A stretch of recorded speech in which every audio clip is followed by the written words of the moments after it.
That's what a stroke has done to me. It has really just opened my eyes to life.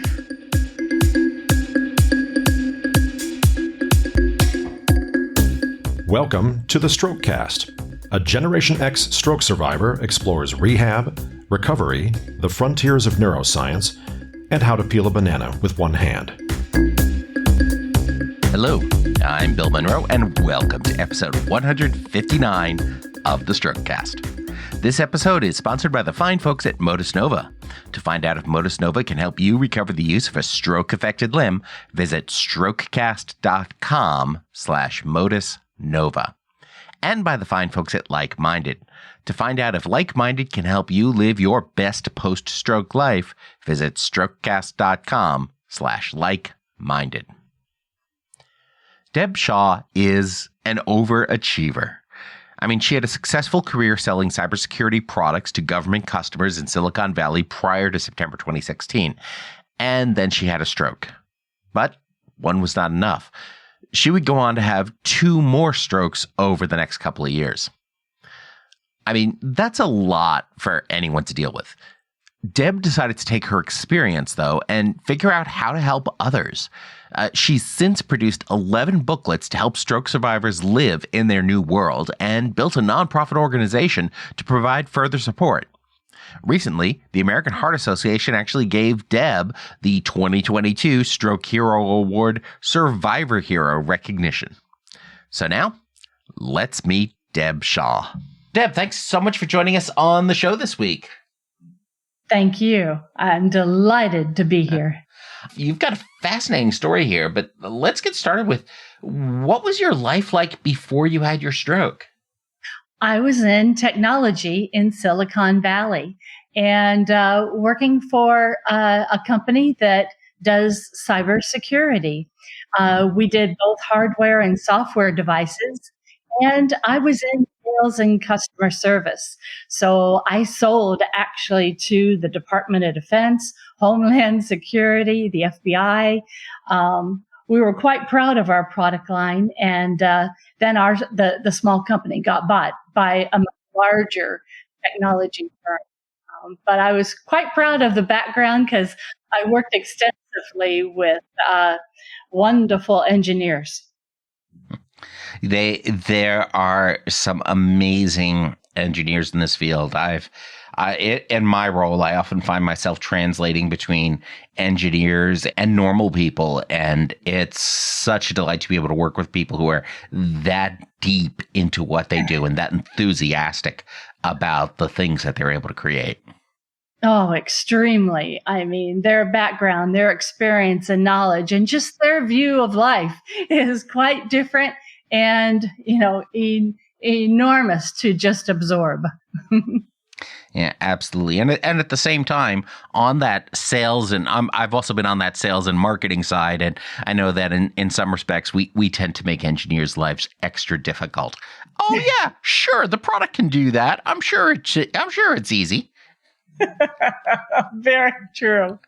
Well said, Bill. So you're in this high tech space, a critical growth time in that security infrastructure, dealing with all these different the different corporate changes, and then you had your stroke. So I mean, what happened that day? Oh my goodness. Well, the stroke occurred in the middle of the night. It was September 2016 that I survived a Pons ischemic stroke. So that's a blood clot that was at the stem of my brain, and it was immobilizing my dominant right side. And it occurred in my sleep at night. So we really aren't sure how many hours had passed before I woke up, and then I just literally could not get out of the bed. And the unfortunate thing was that, this was a scary time, and my father-in-law was here at the time only with me in the house, and he was 90 years old. And so he was just scared, not sure. Neither one of us knew what was going on. And of course, by that time, anything that he offered to talk with me about, the the stroke was affecting my brain, and I was telling him things that were positive. Instead of him asking me, these hard questions of, Deb, what day of the week is it? Or do you know who the president is of the United States? Or, things that would make my brain really kick in. I was being happy and jolly and really needed his severe help getting out of bed. But from that particular brainstem stroke, I ended up spending about 7 days in ICU and then 1 full month at Good Samaritan Mission Oaks in inpatient rehabilitation for the next month before I could come home. And that was the first stroke. The thing about a Pons stroke, too, is, when you're talking brainstem, you're talking most basic fundamental functions around living, everything from balance to keeping the heart beating. Yes. It was affecting breathing and the blood flow and, just how I was thinking. The one positive thing that did come out of this stroke affecting my entire right side was that I did not lose speech. And they thought that was a pure miracle. So how did you get to the hospital then? Did your father-in-law call 911 and get the ambulance there? Okay. Yes. Yeah. Great. Yeah, and unfortunately, my husband had to fly back internationally to all of this, and it was just devastating because it radically changes your life overnight. Just 3 months later, I was actually in my doctor's office having my monthly exam. And right in front of him and my husband, stroke symptoms were happening again. They started asking me, the questions of what day of the week and, things that would really make my brain work. And I couldn't answer any of it. Fortunately, my doctor was only like 3 minutes away from the hospital. So he actually told my husband, Bob, rush her to the ER, he said, because we've got time to get the team to administer the IV TPA. But it did give me ramifications afterwards of extremely low blood pressure. My ulnar nerve in my hand was affected. And the TPA IV really did help save me from having a severe second stroke. And then I'll just go on to say that the third stroke happened in 2019, and it affected my retina. Actually, it was an ischemic stroke that was affecting my right retina, and then they're really not sure how, but it did travel to my left. It completely blinded me for a matter of moments. And they claimed that when I lost my sight, that I hit the wall. And because of that concussion, it burst the blood clot that was, coming from somewhere, affecting my retinas, and saved my eyesight. And I ended up spending about another 5 to 7 days in the hospital for them to keep running a lot of tests to figure out why I had these three. And so I am on a double supply every day of Plavix just to keep these blood clots from forming and giving me, hopefully never, a fourth stroke. What's really sad, and I'm sure maybe, Bill, you've heard this over and over, but, root causes of stroke sometimes are never uncovered. In fact, they say it's like over 40% of strokes are left undetermined. You've just had these clots forming and they don't know why, so they're just put you on the antiplatelet medication, the Plavix, to hopefully prevent that from happening. So you've probably been through all the tests for AFib and for the PFO and for all of that fun stuff. Correct. I certainly have, over and over again, just to see if there's been any differences, over the years. But no, we haven't been able to find the determining factors. And the frustrating part about that is you don't know what you can do to prevent it from happening in the future. Oh, I know.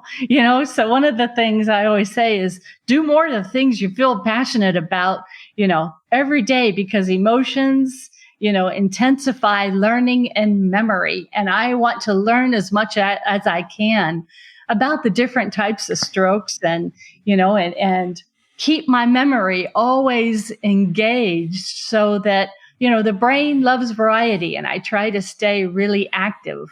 Because I'm always fearing that I have these little short-term memory blurps, and I just want to make sure that, I don't come across as having these strokes to someone meeting me for the first time. Yeah, the brain does need that variety, and that's the thing too. I mean, I think what we also find is that the brain is fundamentally lazy at the same time.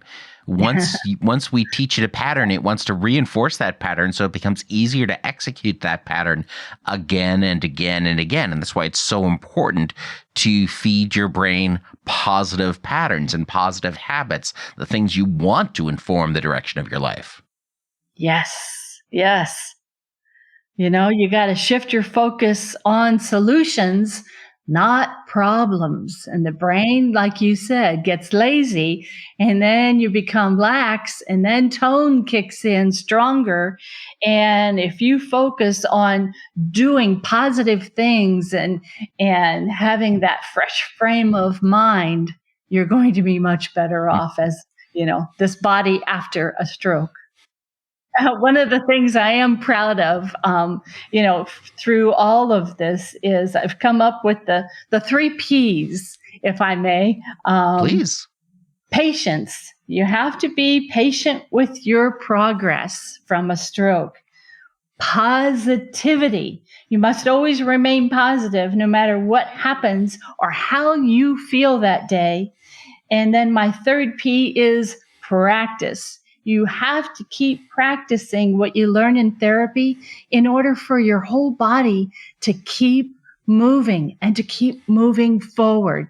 So patience, positivity, and practice are my 3 Ps. And then I associate goals with each of them just so I have that right frame of mind, to keep finding that inner strength to keep progressing with this stroke. Well, those are some perfect points. Thank you. So going back then to that time after your first stroke, when you're spending that time in rehab, yes. What is your favorite memory from that time in rehab? My favorite memory was going from the wheelchair to actually being able to propel myself out of the chair on my own to stand up and begin walking forward. Now, you and I know the complexity in that, but to someone maybe listening, it's a matter of that balance of the body shift and the full movement to propel yourself from a sit to a stand position. Then you got to tell your brain from all the way at the top of your head, all the way down to your feet, to have that balance, bend your knee, lift your feet, and shift your hip forward in order to take just that first step. Believe it or not, it's something that simple to someone listening, but to me, that was freedom. Getting up out of a chair and being able to take steps to walk forward. It's really powerful. And for folks who don't have those challenges, sometimes I like to suggest next time you take a step someplace where you're probably near the bed or someplace in case you fall, take a moment and start thinking about each and every action you take with your legs. The angle your knee goes, not too far because you'll damage it, lifting the ankles, lifting the toes a little bit because you do that, shifting weight left and right, activating muscles on the front of your thigh, in the back of your thigh, the inside of your thigh, and getting that all into that perfect symphony. And the more you think about all the details that go into it, the harder it becomes to take a single step. Yes. I had therapy this morning, OT for my hand, which still has quite a bit of tone. And, we were talking about all the different things and how finite, like all the muscles are that go all the way through your fingertips. As she was doing things, with my hand, and I wear a big brace to, get the fingers all stretched out. She was also stretching out my shoulder, which had subluxation. And, she's always like, Deb, remember, you got to get your shoulder blades back, but then down, she said, and then put pressure through your wrist and get your fingers to extend out.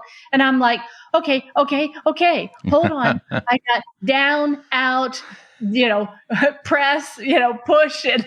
I'm like, okay, I just went into overload. I said, give me just maybe 3. That's right. And the shoulder is the single worst designed joint in the human body. I mean, the whole idea that subluxation is a thing is it's just amazing. The idea, suddenly we're not able to use our arm for a little bit, and the body goes, meh, we don't need that arm anymore. And it just starts falling out because it's not actually connected by anything other than muscle and tendon. Yes, a normal person doesn't understand. We have to focus on pulling our shoulder blades back and then down and then hold it there. Exactly. It's like something in college I rigged up with duct tape because I couldn't afford to get my car fixed. So yeah. And the other thing that a lot of folks don't think about is that when you're talking about balance and those types of things, a hemiparesis, a one-sided weakness, isn't just affecting the arm and the leg. It's also affecting the core and the muscles in our torsos and our abdomens on that side of the body as well. Yes. Oh, yes. I do balance classes as well. And it's been a challenge because the rehabilitation center hadn't opened back up since COVID, the balance classes. So I do it remotely through one of the certified therapists. I do it, through Zoom. And I just bought one of those big foam pads that they have in therapy for my home. And it's amazing when we get to that point of, okay, now, stand on your foam pad, have your chair right beside you, but only have a couple fingers on it. And now close your eyes and turn your head, not your body, left, then center, then right. And oh my goodness, it's amazing these things you have to do after a stroke that no longer come, as they may automatically. Exactly. We learned this stuff initially as infants, and now, the floor is so much further away. Indeed it is, Bill. So you were able to get out of the wheelchair in your inpatient time, and you're still working through balance classes and working on your hand. I mean, what deficits are you generally living with today? Well, I do wear an AFO on my right leg because I don't have complete dorsiflexion. So, to clear the steps, to clear a walk for stepping, my feet have to be in this brace to keep holding them up.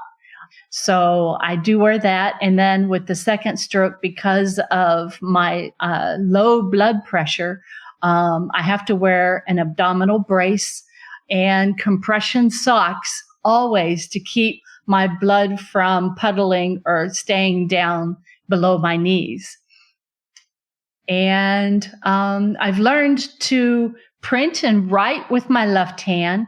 However, I used to do beautiful almost calligraphy. I say almost because I never took an official calligraphy class, believe it or not, until after my strokes. Then I started to, prop my right hand up, put in a fountain pen and try to get the flow even with my right hand. I did have to give it up because I'm trying to build up more muscle tone, which my shoulder can't handle yet, nor my elbow and bending my wrist back as fluently. So I can only write about a sentence and a half at a time in cursive writing with my right hand. So to write a note to someone, it takes me a bit of time.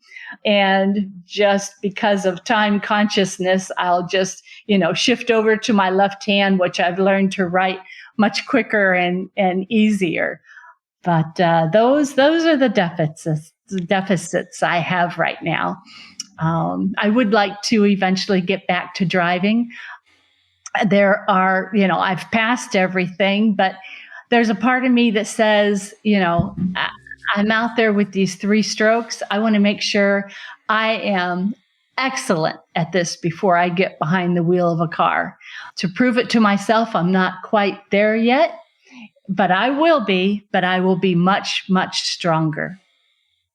Well, that's fantastic. And that's a great point. I mean, that's the key with something like driving, especially if you're not confident in your abilities, then it's definitely a little dangerous at this point. A couple of things you mentioned there that I want to touch on here. You mentioned the idea that you can get out about a sentence and a half with your affected side. One of the things I typically recommend to people is that with your affected hand or limb or whatever, to always try to use it to do the task 3 times. After 3 times, stop and use your unaffected side to get the task done.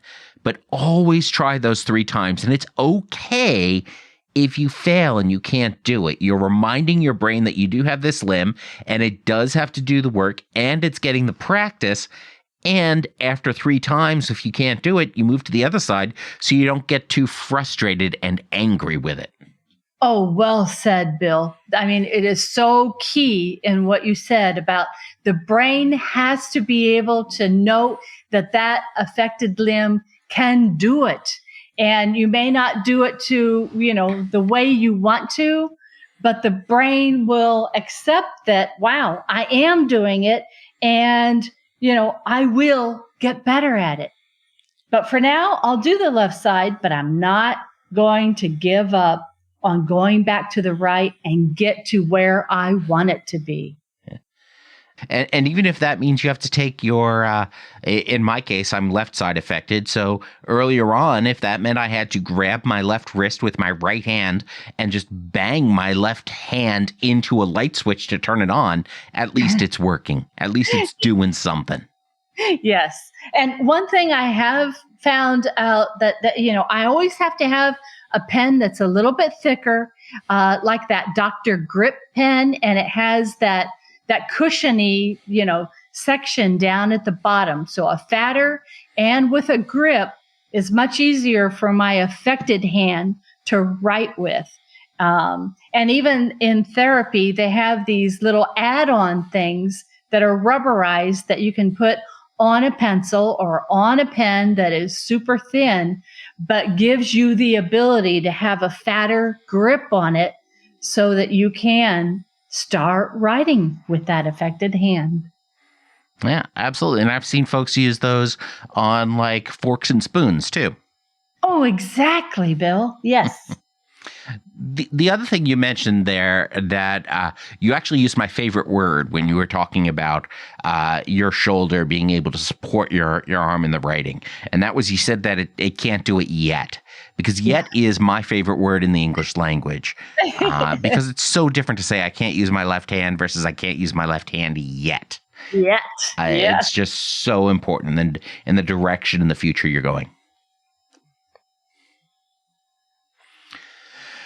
So with all of this, you've taken this experience, and it's great to be talking about it and sharing your story. But you're also working on helping other folks with Champion the Challenges. So, I mean, what is Champion the Challenges? It's a nonprofit. It's filling a niche for survivors of a stroke or any medical condition to be inspired. It's a place where survivors, families, caregivers, therapists can go and get inspiring ideas. I have written 11 booklets. They're very small, quick read from 25 to 40 page booklets that were therapist inspired. So I took all my notes from hand stretches and hand exercises, put them in a book. I have words of inspiration that I put in a book. I have 21 tips that I put in a book of things to shift your mind from the doldrums and getting depressed to open up a window, go outside, breathe in the fresh air, count how many birds you see in your backyard that day. Just things that get you inspired. I even wrote a little booklet about a trip to the store, but it's more about a mind game as well. Like, can you recite all the streets that you're going to pass from your house to the grocery store? Can you, think of everything that's on your list and imagine what the price is going to be when you get to the counter for checkout? I have a booklet that I wrote that is called A Happier You.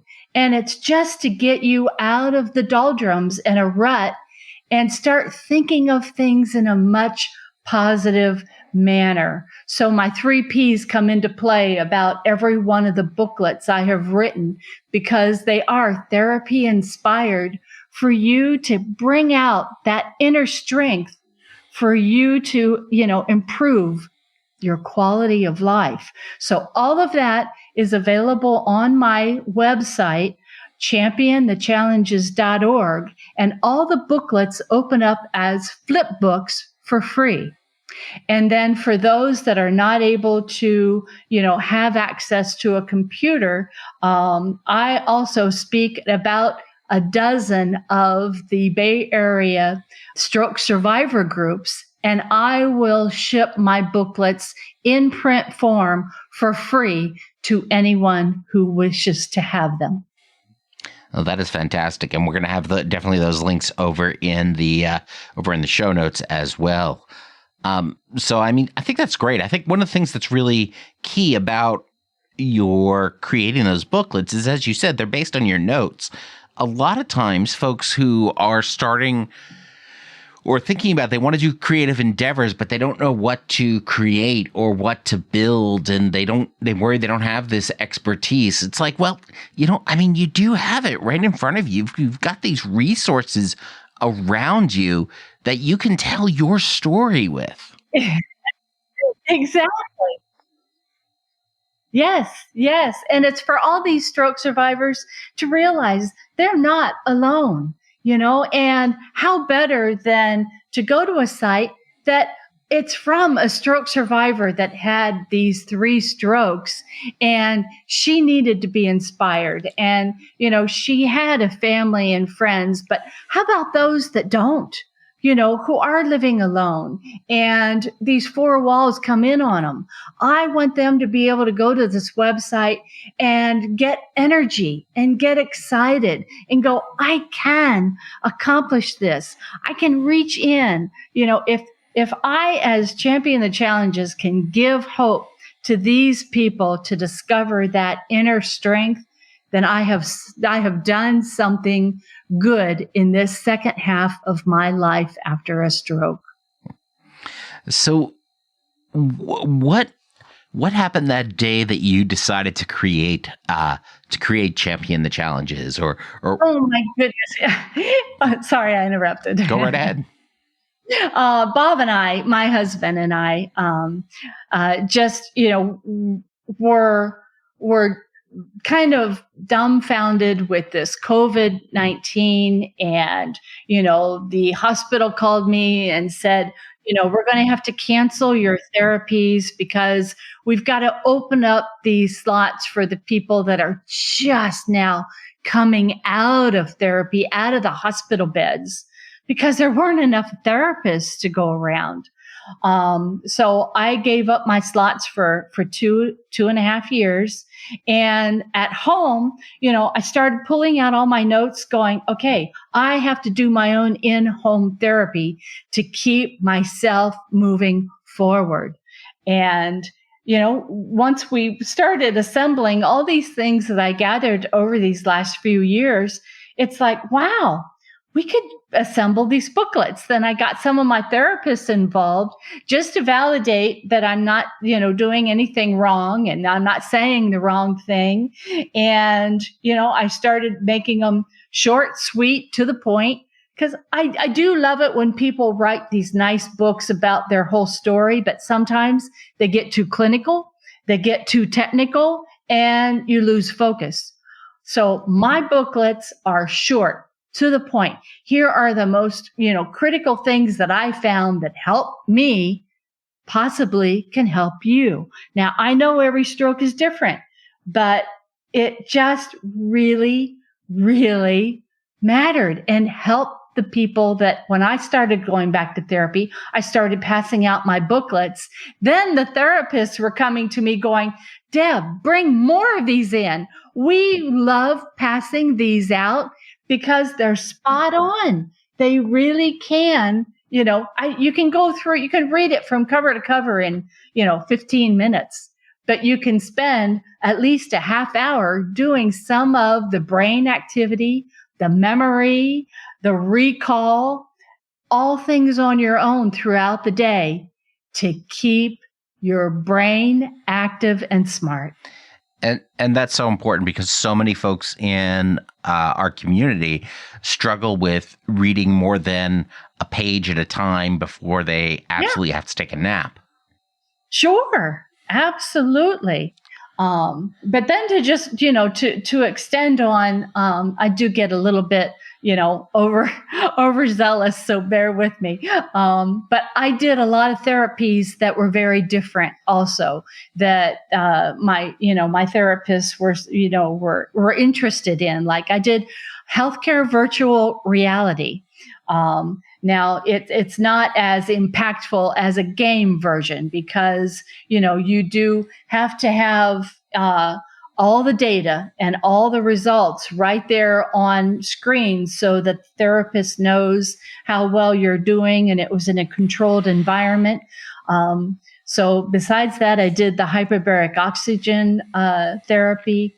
I did water therapy. I did cranial acupuncture, where my husband actually hired an acupuncturist to come into the hospital, going back to when I was spending a month there, because I believe that the needles do help activate those pathways. And all of this that I'm talking about through the VR and cranial acupuncture, water therapy, I believe in dog therapy, I believe in acupressure, all accelerates the process of recovery with OT and PT right at the top. And all that is available, on championthechallenges.org for people to see what worked for me. And then I send them to a link, and then perhaps they can call and advise and then see what in their area would also be a possibility for them to consider. But they would have to get, their doctor approval and their therapist approval to see if that would work for them. So that's another thing that my website does offer is what worked for me may not work for you, but if you're curious, you could at least ask. It is out there and available. So as you're going through this and building this site and building these booklets, you've created this nonprofit, and I've looked into creating a nonprofit, and it is not a simple task. So how did you navigate that process and the bureaucracy of actually building a nonprofit organization?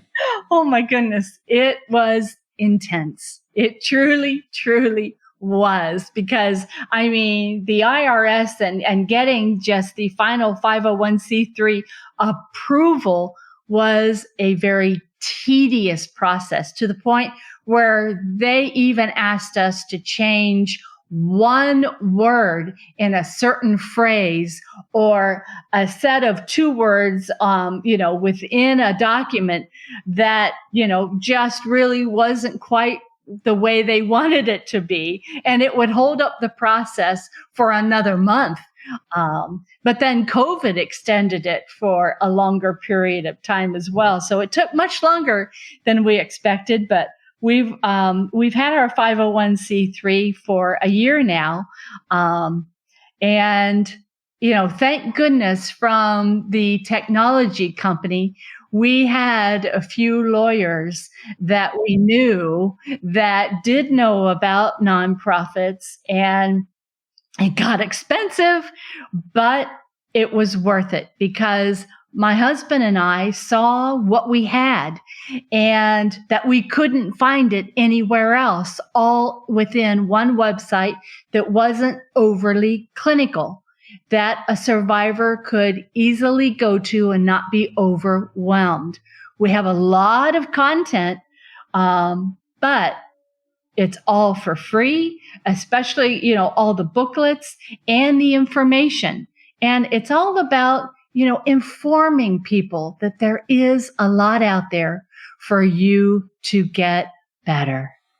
And since it does have the official 501c3 designation, that also means that people who choose to contribute and support the organization may also be able to leverage matching funds from their employers for employers that have strong giving programs. Yes. But, for right now, it's been funded by just my husband's and I kind of, retirement, and a few friends that are around us and, a few people that, we have run into over the course of time that someone, it's interesting. Where I'm going with this is a statistic that is alarming, but, about 100% of the people that you talk to, someone somewhere, knows of someone that's had a stroke. It's either within their family or their neighborhood or their friends. But I have yet to walk up to someone and talk with them and that they don't know of someone that has had a stroke. Absolutely. And 25% of adults in the United States over the age of 25 will have a stroke in their lifetime. Oh gosh, Bill, I know it is getting younger. One of the things I do on our website also is I also, just like you, help stroke survivors tell their story. And I've run into a lot of them, a few with aphasia, and then a few that can't write that just said, maybe someone will learn something from what helped me, they often say, like, especially in therapy. And they're like, gosh, will you record me and just write my story and help me get it out there? And so we do that. We actually write the stories and then we put it up on our website because inevitably there's a little pearl of wisdom that someone is going to read about they'll say, I can do that. This person did. And my latest one, she had her stroke at 28, and oh my goodness. I mean, the awareness of, it can happen to infants. It can happen at any stage. Yeah, absolutely. More than 4,500 strokes every year in the U.S. happen to people under the age of 18. And roughly 50% of all cases of cerebral palsy are caused by an in utero stroke. Oh, that's amazing. Gosh. So how can survivors be a part of what you're doing with Champion the Challenges? Well, they can go to the website and sign up. I do have a sign up page. We are working on putting together a newsletter. It doesn't exist yet, but it's something that we are hearing back from. A lot of survivors will just go to hero@championthechallenges.org, especially after I've spoken at some of the surrounding Bay Area support groups. And they'll just ask me, questions of, how did you manage through this? Or do you have something that helped with that? And I would give advice or what worked for me. but, seek out approval before you do anything. And then sometimes they want to meet up and they just want to talk. And I'm all for it because, sometimes a stroke survivor, in order for them to really get through the challenges, if they talk with someone face to face, even through COVID and, the masks, they get a better outcome. Just to know that someone else is there and has, given a great fight, to get back what they lost from a stroke, and that there's more to life after a stroke. It is invigorating to see them smile and light up. So really easy. It's hero@championthechallenges.org, or it's simply deb@championthechallenges.org. And I reply to everybody. And they can sign up at my website that will, help them stay on target for when I'm about to release another new booklet called Breathe. Believe it or not, Bill, one of the things, a therapist came up to me and said, Deb, could you just do one on breathe? Because so many people forget to breathe during all of their therapies and their exercises. And she said, people just need to remember, that's one other thing we lose. We have to tell ourselves when we're really exuberantly doing something, breathe deeply. Exactly. My therapist had to keep reminding me to do that while I was when I was in PT, especially since one of the things that happens is you start, clenching your abdominals and bearing down to do it and holding that breath, and then you release it. And that also has negative impacts on your blood pressure. Sure. And especially if you have a PFO or a hole between the two sides of the heart, suddenly you're sending a rush of blood that had been still for a moment through that hole, which can ultimately lead to another stroke. Yes. Oh my goodness. I mean, it's so interesting how we came about. Actually, I was naming my booklet because the Champion the Challenges is one of my booklets, and I tell my whole stroke story and what I did in the hospital. And it's a stroke. I call it Stroke Recovery is a Process, and you have to champion your recovery and champion the challenges because, every challenge you can really recover from all of it. You just have to put your energy into it. I often say, where focus goes, the energy flows also, so when you shift your focus on something you wish to resolve rather than a problem, you're going to get to that end goal and champion your recovery. Champion the challenges. I guess one of the things I really want to just talk about a little bit then is, how did you connect with the Tony Robbins organization? Isn't that fun? Well, actually, they reached out to a company that was building the virtual reality device for healthcare. And it was very early on in its stages. And they said, do you actually have a patient that has used it? And I was patient number one. And I even got to give amazing feedback to the engineers about how to document all the data. And they took a lot of my information, weeks on end, and created this. And so one of Tony Robbins' ghostwriters got involved and got me on a Zoom call and really wanted to talk about the virtual reality and my reactions to it and my involvement with it. And she said he was coming out with the book Life Force. And she said, would I be able, to record our conversation? She said, because I think this is exactly what he's doing, being the visionary, on this health and healing process, and it being science-based information and how data gathering is collected to help as a form of therapy.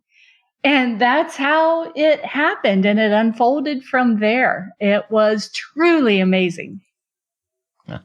That is fantastic. I'm so proud of that. Oh, yeah. And I mean, he has such reach, and a lot of folks just really resonate with the messaging and the things that Tony talks about. Yes. I think in the broader part of his message, a lot of what he talks about is the whole idea of neurolinguistic programming, the idea that what you say helps to shape your reality. Oh, you are so right. My husband and I were in, a little bit of that neurolinguistic programming, and it just was, it was an exciting time. And yes, we follow Tony and believe in all of that. A lot of these phrases that I was talking about, I get from all of that because, you focus your breathing and your mind, and, it really does. I think one of the things he says, you had mentioned earlier, repetition is the mother of skill. It's all this is relevant, for recovery. And this Life Force book aligns so beautifully with the healing process and all of this neuro-linguistic, and what you feed your mind and you tell your mind, you're able to do as much as you're willing to want to do. Absolutely. Although I wouldn't necessarily recommend taking an AFO on the firewalk. Well said. You're right. I've never been to one of those, but have you? No, I have not. I've just followed some of his work. I find it fascinating, and it aligns somewhat with what I talk about, with the idea of my favorite word being yet, and with the idea that you were talking about with focusing on your solutions. What I tell people is that one of the most important lessons I had was back in the mid-'90s when I was living in Helena, Montana. I was bored one weekend because I was living in Helena, Montana. Absolutely gorgeous place. Beautiful country. Amazing country. And yeah. But one day I decided, well, I saw a flyer at the grocery store for motorcycle lessons. So I was like, oh, let's go learn how to ride a motorcycle this weekend and get my license. Oh. It's the last time I ever rode a motorcycle because I'd like to keep all of my internal organs internal. Thank you very much. But one of the things they taught us was that when you're driving and you see an obstacle in the road, whether it's a pothole, some debris, a pedestrian, don't look at that. Because your brain will draw you to what you focus on. Instead, what you need to do is you need to focus on the path around your obstacle to the goal, and keep looking at the path you want to take to get to your goal, because that will get you to where you want to go. Focus on your goal. Focus on the path to your goal. Don't focus on the obstacles to your goal. Oh, that is beautiful. And that brings us to our hack of the week. But first, let's talk about sponsor Modus Nova. Modus Nova makes the Modus Hand, Modus Foot, and the software platform that powers them. The Modus Hand is an AI-controlled, air-powered robotic exoskeleton that I wear on my affected arm as I play video games in the Modus system. The goal is for me to improve my hand control, starting with wrist extension and flexion, bending my wrist up and down. That up and down motion controls actions in the Modus video games. The device senses my movement or my attempted movement, and it either helps or hinders my motion to give me the best workout for my hand. It helps me get in the thousands of repetitions I need to actually recover the use of an affected limb. To find out if Modus Nova can help you recover the use of an affected limb, visit strokecast.com/Modus Nova. Use promo code STROKECAST for 10% off your first month. And now back to our hack or hacks of the week. Think about others and don't dwell on yourself. I always say you have to give someone a compliment every day, because you know what happens? They light up, but so do you.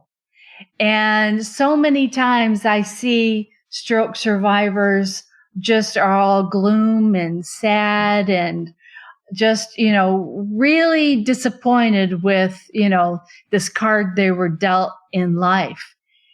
But wow, I did something the other day. I hadn't seen someone in a while and they looked really different to me. And I said, "You're not wearing your glasses." This person lit up like a light bulb and said, "Deb, you noticed. I am trying bifocal contacts. I have not worn glasses for the last 3 days, and you are the very first person that noticed me without glasses that I have worn for probably 20 years."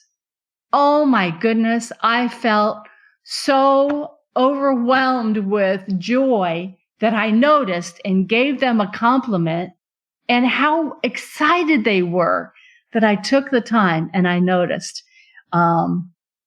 That I think, is twofold. It's a two-way street whenever you compliment someone.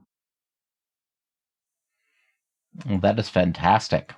And it gives people an opportunity to be seen and to be heard. And ultimately, that's what we all want. We all want to be seen. We all want to be heard. It's why social media has gotten so big over the last 20 years. Yeah. It's an opportunity for everybody to be seen and heard. Oh, and Bill, I got to share something with you. You're going to laugh. But one of the booklets I wrote is called Look and See. How many times do you look at something, but did you really see it? Did you really see it for what it was worth? Like, your neighbor, was she in a pantsuit or was she in a sundress?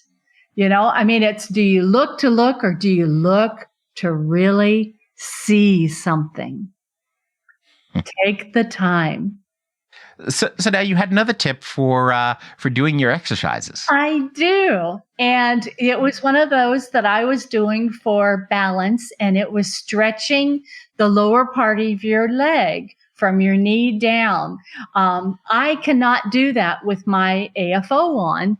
I can't do it without it either. But what I learned to do is, like, when you're standing behind a chair with your hands on the chair and you want to bring, bend at your knee and bring your foot up towards your back, right?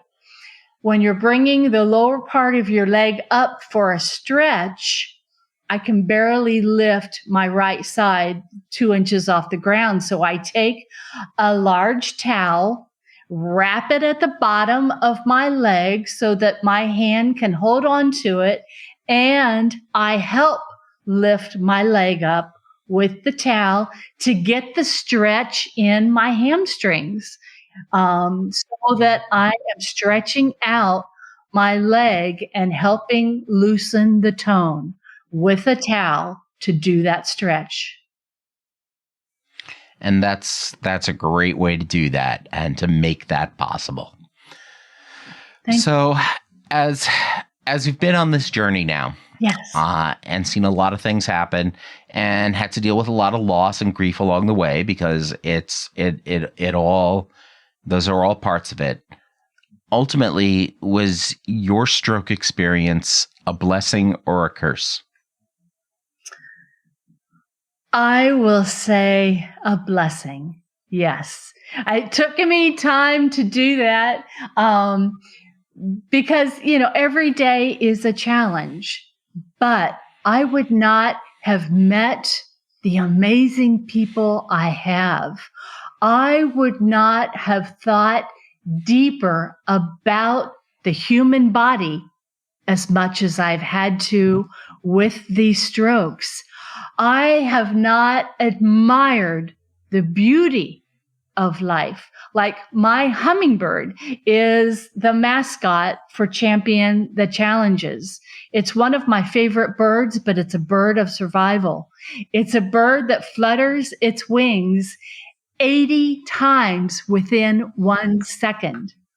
I would not take the time to look to really see what's in front of me. That's what a stroke has done to me. It has really just opened my eyes to life. Well, that is fantastic. So, Deb, if folks want to know more about you and what you're up to, where should they go? They should go to championthechallenges.org. Open up all across the website. I offer so many things. I have the booklets. I'm going to be posting 2 more booklets within the next couple months. And if they want to reach out to me and ask a question, it's simply deb@championthechallenges.org. I'm on Twitter @champchallenges and Instagram @championthechallenges. Awesome. So, Deb, thank you so much for joining us this week. This has been great. Oh, Bill, thank you. I am honored to be a part of this Strokecast. And I just hope I touched, the lives of many out there, and know that, reach inside and get that inner strength, because you are beginning to live the most fulfilling life, to look to see what the world has to offer to you after having a stroke. I've got some news to share about the past few weeks I've had here. But first, let's talk about sponsor Like-Minded. Like-Minded is a nonprofit membership program that helps you live your best post-stroke life. Like-Minded offers classes on everything from hand exercises to telling your story. The virtual classes are led by survivors, OTs, PTs, doctors, and more. They're held throughout the week, but if you can't attend the one you want, it's okay, because members get access to the recorded version of the sessions, so you can still catch up. If you have a specific question, reach out through the private text messaging group that's part of the program. Get the support you need and deserve to live your best post-stroke life. To find out if Like-Minded is right for you, visit strokecast.com/like-minded. Use promo code STROKECAST to save 20% off your first month. So as I'm recording this over Memorial Day weekend, we are wrapping up the month of May. And this particular Stroke Awareness Month has been a hectic one for, actually some largely non-stroke related reasons. First of all, back on April 30th, and yes, I am fudging the month by a day, Kathy, my girlfriend, and I celebrated her birthday by visiting Topstall Farms near Seattle. We got to feed and walk with llamas and alpacas and learn all about their care. The half-mile walk with a llama was a bit challenging through uneven fields with my cane, but totally worth it. Kathy, Armando, the llama we had on a leash, and I, we all had a great time. And it is highly recommended, though I think Armando would have preferred if we let him eat more of the grass. Anyway, go ahead and check out the show notes for some more adorable llama and alpaca pictures at strokecast.com/Deb. Another adventure I had is that one I do not recommend. And what I do not recommend is COVID-19. If you've seen my videos on Instagram at Bills_Strokecast, you already know most of the story. During an otherwise successful business trip to Hawaii, I managed to catch COVID. I had to spend an extra 5 days in Honolulu, which I know at first glance sounds, oh, that's a tough life. But of course, I was confined to my hotel room before I could fly home. And the beach and ocean and sun just sort of taunted me out my hotel window, just out of reach. Okay, to be fair, the sun wasn't really taunting me, as I am not exactly super compatible with the sun, and if I had gone to the beach, COVID probably would have been the least of my problems, as I probably would have burned inside of 15 minutes. But still, just seeing the beautiful landscape by leaning my head over the balcony rail to look down the alley between the two buildings, yes, it was still sort of taunting. Regardless, my symptoms were mild. And why were they mild? mainly because I got my vaccines and booster last year. Yay, science. I mean, this stuff works. The first night it was a bit rough, but I've been gradually getting better. And at this point, it's mostly like a mild cold.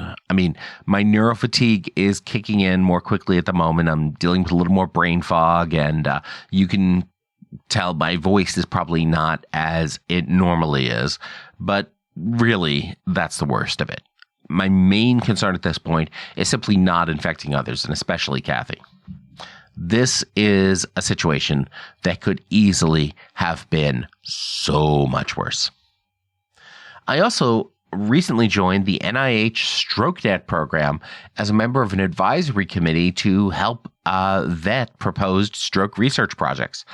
Longtime listeners know I am a big fan of legitimate scientific research, and I'm thrilled to be able to contribute the survivor's perspective on potential projects alongside some other amazing survivors and experts that I have had the privilege of meeting as a part of this program.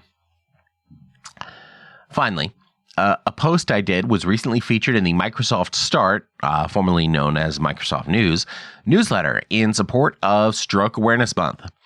The post is about the basics of stroke that we really want everyone out there to know. If you want to share a stroke primer for folks that you know, or if folks ask you about stroke in general, but you don't know where to start, you can tell them to check out strokecast.com/10things. That's strokecast.com/10things. So, obviously, it's been a busy spring with both good and bad things in the mix. To learn more about Deb, her Champion the Challenges program, or her booklets, be sure to check out the show notes over at strokecast.com/Deb. Share this episode on your social media accounts with the link strokecast.com/Deb. And be sure to subscribe to the free Strokecast email newsletter at strokecast.com/news. And of course, as always, don't get best. Get better. Thanks a lot. I'm Bill Monroe, and I'll talk to you soon.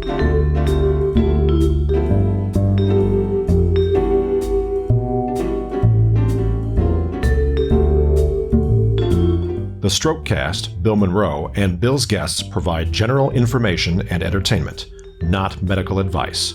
Please do not make any changes to your treatment plan or the execution of your treatment plan without first consulting your personal doctor or medical team. The Strokecast is a proud production of the Currently Speaking Podcast Network.